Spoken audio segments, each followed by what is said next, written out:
네, 반갑습니다.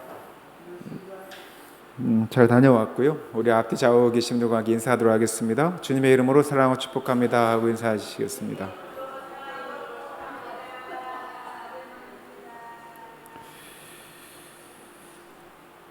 명절을 앞두고 있습니다. 내일부터 저희 추석 명절이 시작이 되는데요.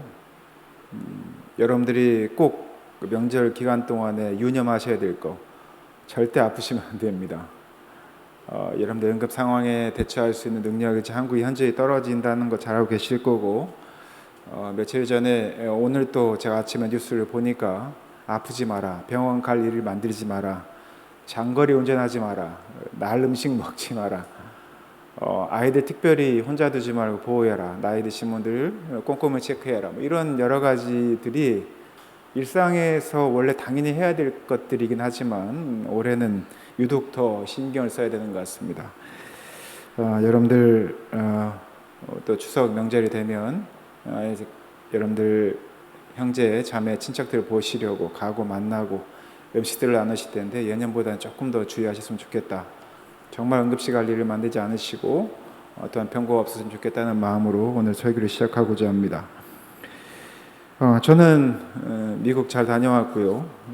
촌스럽게도 제가 방송에도 얘기했지만 외국을 많이 다녀봤지만 미국은 처음 가봤습니다. 저도 떨리는 마음으로 입구장에 들어갔고 또 목사라는 이유로 조금 더 질문을 많이 받았습니다. 이게 사실 미국 현지에서의 미국 현지를 방문하는 미국인들이 보는 한국 목회자들에 대한 시선을 직접 체험을 하게 됐고요. 가서 뭐 사례를 받느냐, 얼마나 머무냐, 기타 등등 꼼꼼하게 묻는 걸 봤는데요.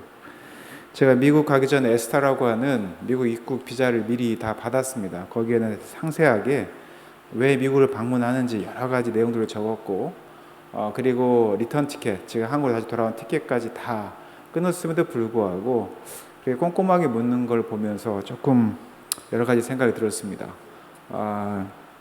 실제로 미국 현지에 계신 목사님 얘기 들어보니까 미국에 사는 공식적으로 한 70만 정도 되고요. LA에 미국에 전국적으로는 한 100만 정도 되는 수가 미국에 있다고 합니다. 미국 교포가. 제가 중간에 방문했던 캐나다 밴쿠버는 4만밖에 되지 않습니다.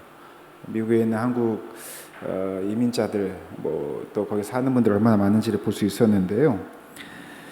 여하튼 미국 잘 다녀왔고요. LA가 제가 찍었던 최고 온도가 43도입니다. 우리나라 33도, 36도 덥다고 얘기하시는데 너무 뜨거워서 몇 도인지 확인해봤더니 43도였고요. 화실을 쓰기 때문에 섭씨 43도가 이해가 안 됐어요. 110도 화실을 쓰는데 미국에서도 정말 전무후무한 날씨를 기록하고 있다고 합니다. 그런데 뜨겁다만 생각하지 덥다고는 별로 그렇게 생각하지 않았어요. 그런데 왜 그런가 했더니 우리나라는 되게 습하지 않습니까? 근데 그건 습하지가 않습니다. 건물 안으로 들어오거나 햇빛이 가려진 나무에 들어가면 시원합니다. 그게 우리나라에서는 34도에도 더 덥게 느껴지고 웬만큼 운동을 해도 걸어도 땀이 나질 않습니다. 그런 날씨였지만 잘 다녀왔고요.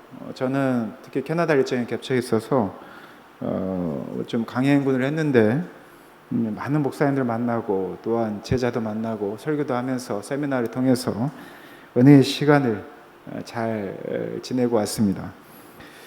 그래도 역시 드는 생각은 집이 최고다. 한국 음식 정말 맛있구나. 오자마자 저희들이 공항에서 음식을 하는 한국 음식 순두부찌개, 김치찌개를 먹었고요. 서울 음식이 공항 음식이 얼마나 맛있겠습니까마는 그래도 참 맛있다는 생각이 들었고 또 물가 체험을 했습니다. 지금 말씀드렸잖아요. 김치찌개 하나 먹었는데 35,000원 나옵니다. 3명이 먹었는데 한 12만 원 가까이 나왔고요. 제가 캐나다로 가는 밴쿠버로 가는 LA 공항에서 저녁을 한 끼를 때웠는데 햄버거 먹었습니다. 25,000원 나왔습니다. 식비로. 근데 한국에 왔더니 10,000원도 안 되는 값으로 이렇게 맛있는 음식을 먹을 수 있다는 거, 그리고 정말 더 맛있다는 거 이거 체험하고 왔고요. 여러분들 외국 가는 거 뭐 동경하실지 모르겠지만 그래도 한국이 좋다는 거 저를 통해서 간접 체험하셨으면 좋겠습니다.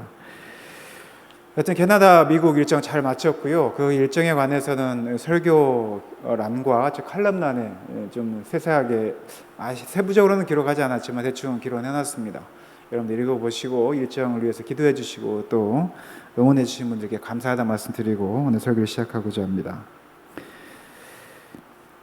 오늘 본문은 사실 바울은 아시아 쪽으로 선교를 하려고 노력을 했었죠. 그런데 지지난주에 여러분들에게 설교에서 말씀드린 것처럼 꿈속에서 마게도니아 사람이 나타나서 우리 쪽으로 와서 도우라는 그 말씀을 듣고 전격적으로 사역의 방향을 틀게 됩니다. 그리고 그리스 쪽으로 현재 그리스 지역으로 선교 지역을 정하게 되고요. 그리고 오늘 본문에 나오는 두 곳 마게도니아 지역이라고 할 수 있는 데살로니가 그리고 베레아 지역으로 이제 선교를 시작하는 장면이 나옵니다. 그리스를 건너서 선교를 하는 바울 일행의 이야기가 오늘 본문의 이야기고 말씀드린 것처럼 빌립보에서 데살로니가 그리고 베레아 지역을 순회하는 그리고 그곳에서 복음을 전하는 이야기입니다.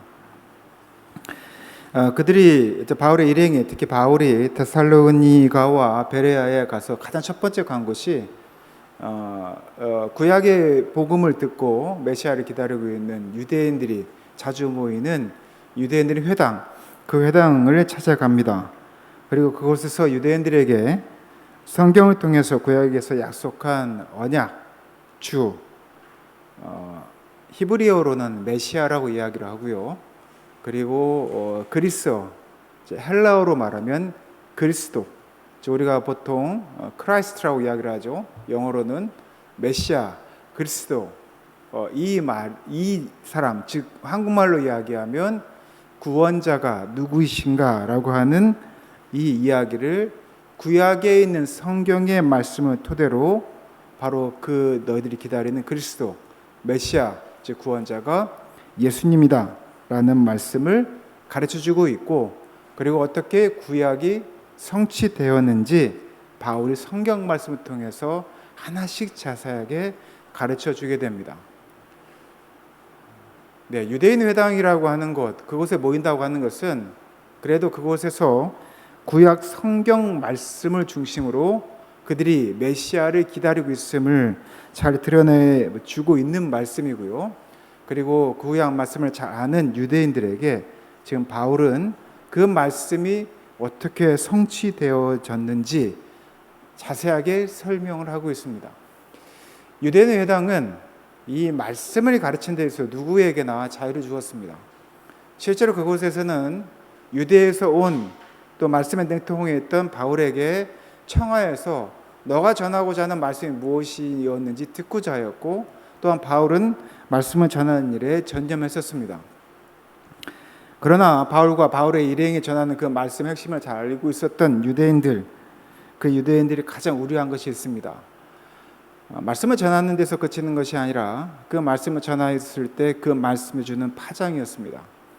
이미 그 이전에 빌립보나 에베소나 또 안디옥에서 또 예루살렘에서 있었던 그 소문을 들었기 때문에 그들이 회당에서 말씀을 전할 때 그 말씀이 가지는 그 파장이 데살로니가와 베레아에 있는 교인들을 어떻게 바꿀지, 또한 그들이 어떠한 전향적인 태도를 취하게 될지를 알고 있었기 때문에 그 파장을 염려한 유대인들이 하나님의 말씀을 전하지 못하도록 만든 장면이 오늘 본문에 나오고요. 또 블랑밴드를 동원해서 이 상황을 소동케 하고 또한 그들을 쫓아내고 또한 그들을 공격하려는 모습들이 오늘 본문에 여러분들이 읽으신 내용에 분명히 나오고 있습니다. 근데 우리가 말씀을 전한다고 다 믿는 건 아니지 않습니까?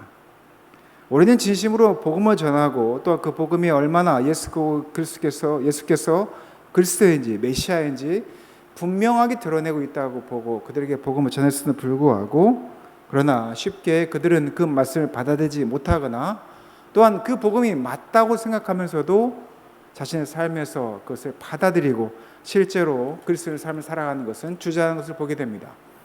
왜 그럴까요? 유대인 회당에 모인 유대인들에게 구약의 말씀이 성취된 분이 바로 그 메시아가 예수 그리스도다라고 선포하고 그 말씀을 받아들여도 그 회심은 그리스도인들에게, 즉 그것을 받아들인 이들에게 너무나 큰 대가를 요구하기 때문입니다. 다시 말하면 그들이 기존에 가졌던 태도, 또한 그들이 가졌던 많은 것들을 버려야 하는 것들이 많았기 때문입니다. 내가 가진 조건들을 예수님의 말씀에 주어서 상대화시키고 그것을 어떻게 써야 하고 어떻게 선택하고 또 어떻게 취하고 어떤 것은 버려야 하는지에 대해서 말씀에 비추어서 깊이 고민하고 또한 결정해야 했기 때문에 회심이 그 당시 사람들에게는 결코 쉬운 문제가 아니었습니다. 그런데 문제는요, 그 말씀을 듣고 상당히 많은 사람들이, 유력자들이, 귀부인들이 그들이 회심하고 그 말씀대로 살아가고자 그들의 삶을 바꾸는 그러한 현장이 목격되었다는 것입니다. 바울은요, 누누이 강조하는 것이 예수님을 믿을 때 누릴 수 있는 영광만큼이나, 우리가 누려야 되는 영광이 있겠지만 그 영광만큼이나 우리가 치러야 할 대가들이 얼마나 많은지 가감없이 전했습니다. 그런데 그 말씀을 듣고 예수를 믿기로 결정하는 무리들이 생겨났습니다. 그 파장을 염려한 유대인들이, 또한 그 파장을 본 유대인들이 어떻게 하면 그 파장을 최소화할 수 있을까라고 생각하며 바울의 일행들을 공격하고, 또한 그들을 영접한 사람들, 특별히 오늘 본문에 보면 야손의 가족에 대해서 이야기를 하는데 그들을 공격하고 또한 그들을 무력화하려고 하는 그런 방법들을 사용했습니다. 데살로니가 교회에서 일어났던 복음의 능력, 그 성령의 확신, 이 확신들이 그들을 바꾸는 것을 보았습니다. 우상을 버리고 하나님께 돌아오는 그 살아계신 하나님, 참되신 하나님을 증거하는 그들의 삶의 모습을 보게 된 것이죠. 그것은 다른 이들의 모습이 아니라 이 시대를 살아가는 우리 성도들도 동일한 모습이라고 생각합니다. 여러분들은 회심하였고 여러분들 스스로 그리스도인이라고 여러분들은 선포합니다. 우리가 공동 기도문뿐만 아니라 여러분들 신앙에 간증을 하실 때도 내가 하나님이 아닌 다른 것들을 버리고 우상을 버리고 하나님을 섬기겠다라고 단언하고 선언하신 분들입니다. 그러나 그것이 주는 영광, 구원, 그 이면에 여러분들이 치러야 될 분명한 대가들이 있습니다. 그 대가들 포기하고 우리는 예수 그리스도를 믿겠다고 하신 분들입니다. 세상의 영광이 아닌 하나님의 영광을 취하겠다고 하는 분들입니다. 그리고 이 말씀은 사람의 가르침이 아닌 하나님의 말씀이라고 여러분들이 받았기 때문에 여러분들은 결심하고 결단하고 오늘 이곳에 와서 이 말씀을 듣고 예배를 드리고 여러분의 삶을 바꾸는 그런 결정들을 하셨을 것입니다. 데살로니가에서 있었던 이 소동, 유대인들이 말하는 그 소동을 넘어서 또한 그것을 피하여서 바울 일행은 또 다른 곳으로 이동하게 됩니다. 바로 그것이 베레아입니다. 그리고 베레아에 모인 사람들은, 그 회당에 모인 사람들은 데살로니가 교회와는 좀 더 적극적으로 그들의 삶에 대한 고민을 하게 됩니다. 성경에서는 그들이 이 말씀을 듣고 깊이 상고하였다고 이야기합니다. 즉 우리는 강론을 통해서 설교의 말씀을 통해서 아멘하고 받아들이고 우리의 삶을 어떠할까라고 결정하는 결정적인 한순간을 경험하기도 하지만 베레아는 더 나아가서 그 말씀이 정말 옳은지 그른지 깊이 고민하는 흔적을 보입니다. 상고했다라고 이야기하는데 이 상고라는 말은 헬라어로 더 정확히 이야기를 하면 취조하듯이 하나하나 꼼꼼히 따져보았다는 이야기입니다. 목사님 제가 말씀을 전하는데 이 말씀이 정말 맞나? 그런가? 라고 말씀에 있는 주석들 또한 여러 가지 이야기들을 보면서 또 내가 알고 있었던 구약에 대한 전체적인 이해, 또 성경에 대한 이해들과 함께 꼼꼼히 취조하듯이 하나하나 따져보았다는 것입니다. 그러면 이 느낌만 보면 우리는 어떤 생각이 듭니까? 신중하다라고 생각이 들면서도 또는 매우 까칠했다 이렇게 생각이 들 겁니다. 그런데 베레아에 있는 성도들은요, 비록 신중하고 까칠했지만 완고하지는 않았습니다. 내가 이 말씀을 받아들이지 않을 거야. 난 이 말씀을 내 기준에 맞추어서 새로 들어오는 말씀들을 반박하기 위해서 까칠하게 신중하게 건 것이 아니라 이 말씀이 정말 옳은지 그른지 잘 따져보고 그 말씀을 내 삶 가운데 어떻게 더 잘 적용할 수 있을까, 어떻게 받아들일 수 있을까 신중하게 상고하였다는 것입니다. 데살로니가 교인들보다도 오히려 이 태도는요 더 열려있는 태도였습니다.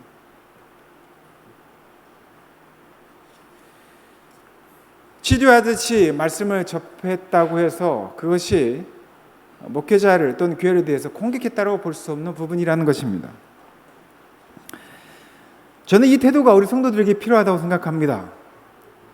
여러분들 오늘 이 말씀을 할 때 어떠한 태도로 말씀 듣습니까? 오늘은 제가 여러분들에게 이 말씀을 강론의 형태로 전합니다. 그리고 여러분들은 이 말씀을 다시 유튜브를 통해서 혹시 듣고 싶으시다면 다시 들을 수 있습니다. 그러면 여러분들은 이 말씀이 더 새롭게 들릴 것입니다. 현장에서 듣던 말씀과 어떤 유튜브를 통해서 듣는 말씀이 조금 더 다르게 들리는 경험하실 겁니다. 그리고 그 다음 주에는 여러분들이 이 설교 요약본을 받아보시게 될 겁니다. 또 그 말씀을 쭉 읽어보시면 지난주에 놓쳤던 말씀 또는 유튜브를 통해서 놓쳤던 말씀의 또 한 부분이 보이게 될 것입니다. 그냥 아멘 아멘 하는 것이 아니라 이 말씀이 어떻게 새롭게 나에게 다가오고 또 내가 이 마음속에 불현듯 일었던 의심이나 또는 궁금증이 있었다면 이 말씀을 어떻게 해소할 수 있을지에 대한 질문들이 주어질 것입니다.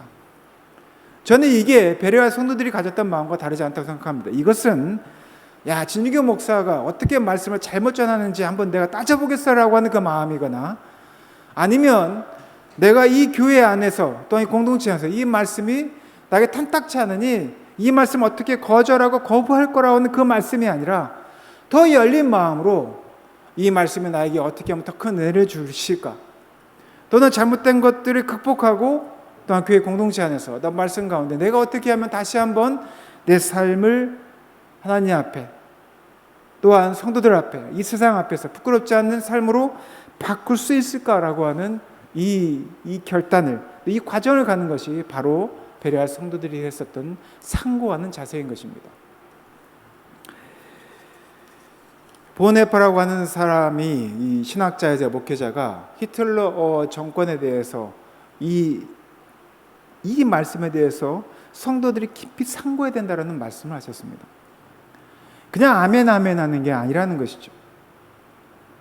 성도들이 말씀이 정말 그러한가 상고하지 않으면 목회자가 말씀에 맞지 않는 말씀을 해도 여러분들은 아멘 아멘 하거나 아니면 그 잘못된 말씀이 내 삶에 깊이 침투해서 다른 결정들을 하게 됩니다. 참 아이러니하게도 히틀러가 정말 전체주의적인 그 생각을 가지고 유대인들을 학살하고 또는 이 독일 교회들을 훼손을 할 때 많은 교회와 많은 성도들과 신학자들이 히틀러를 지지를 했습니다. 말씀을 제대로 상고하지 않고 하나님의 말씀이 아닌 한 절대적인 지도자의 그 권력에 굴복한 결과였습니다. 결국에는 이 시대에 씻을 수 없는 치욕과 참여할 수밖에 없는 결과물들을 낳은 게 그 당시의 독일 교회의 모습이었고 독일 교회 성도들의 입장이었습니다. 위기의 한국 또한 위기의 기독교 또한 위기의 우리 제일교회의 성도들이 이 교회를 바로 세울 수 있는 가장 좋은 방법이 무엇일까? 일단은 말씀을 듣는 것입니다. 그리고 그 말씀이 정말 그러한가 깊이 상고하는 것입니다.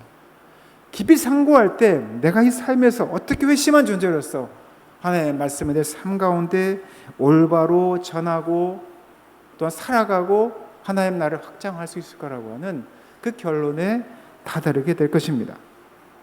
듣기 좋다고 무조건 아멘 아멘 하는 것이 아니라 이 말씀이 정말 그런가 깊이 고민하는 것, 그리고 이 말씀이 정말 아멘으로 받아들여지는 것인지, 또는 아멘을 항상 거부하는 방식이 아니라 정말 하나님 말씀이 선포되었을 때 정말 내가 그 말씀에 전적으로 동의합니다라고 하는 그 아멘이 진심으로 여러분들의 말씀을 우러날 때 여러분들 삶을 바뀔 것이고 회심에 대한 그 결과에 대해서 분명히 받아들일 것이고 그 결과 여러분들의 가정이, 이 교회가, 이 사회가, 여러분들이 만나는 삶의 현장에 많은 사람들이 바뀔 것이라고 하는 그 확신을 가지고 살아갈 수 있다는 것입니다.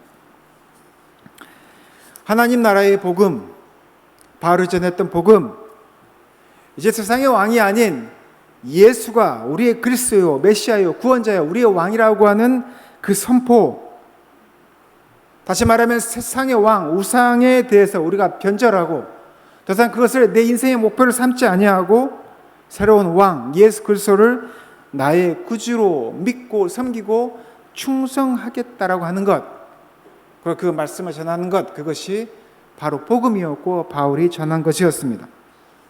가이사가 아니라, 세상의 것이 아니라 예수가 온 땅, 온 우주의 왕이라는 것, 그리고 그것이 우리의 구원의 소식이라는 것을 말하는 것, 이것이 바로 그리스도인들이 취해야 될 복음에 대한 그런 입장이요 결단일 것입니다. 우리는 예수 믿고 죽어서 천국 가기를 원합니다. 저는 이것도 우리에게 전하는 복음이라고 저는 믿습니다. 그러나 거기에 축소하지 마시기 바랍니다. 예수 그리스도를 믿어서 우리가 죽어서 가는 천국에 대한 믿음이 있는 그리스도인들에게 반드시 요구하는 이 땅에서의 예수 그리스도의 왕 되심을 주장하고 구현하는 삶을 살아가는 것이 그리스도인들의 책임입니다. 사랑하는 제일교회 성도 여러분, 우리의 삶이 팍팍할 수 있고 어려울 수 있습니다. 그런 많은 원인들이 있겠지요. 그러나 특히 우리들이 당하는 고난, 어려움, 팍팍함, 또 그 안에서 누리는 구원의 기쁨, 복음에 대한 열정, 이 모든 것들이 회심하여서 예수 그리스도를 나의 왕으로 섬겼기에 생기는 그 결과물이기를 바랍니다. 그래서 살아갈 때 하나님께서는 여러분들을 보호하시고 위로하시고 지켜주시며 궁극적인 승리가 무엇인지를 우리에게 보여주실 것입니다. 이번에 미주 일정 가운데 저는 놀라운 일들을 경험했습니다. 미국이라는 초강대국, 모든 세계의 질서를 지킨다라고 하는, 또한 그것들을 조정한다라고 하는 미국이라는 초강대국에서 살아가는 한인교회, 또한 미국 사회에서의 목회라고 하는 목사님들을 보면서 한국 사회보다도 더 힘들고 피폐하고 황폐되어진 그 현장을 보게 됐습니다. 어찌 보면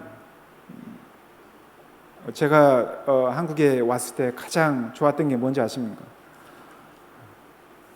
한국말이 들린다는 것입니다. 제가 그럴 정도였으니 같이 가신 두 분 목사님은 얼마나 힘들었겠습니까? 저만 이렇게 보시는 거죠. 왜냐하면 음식 하나 주문하는데도 안 들리고, 미국 들어갔는데 차 빌리는데 저도 솔직히 당황스러웠거든요. 제가 여기서 외국인들하고 영어로 대화를 하지만 현장은 저보다 훨씬 빠르고요. 저를 전혀 배려하지 않습니다. 그리고 저는 영국 악센트를 쓰는데 그쪽 분들은 미국 악센트를 쓰잖아요. 촌스럽게.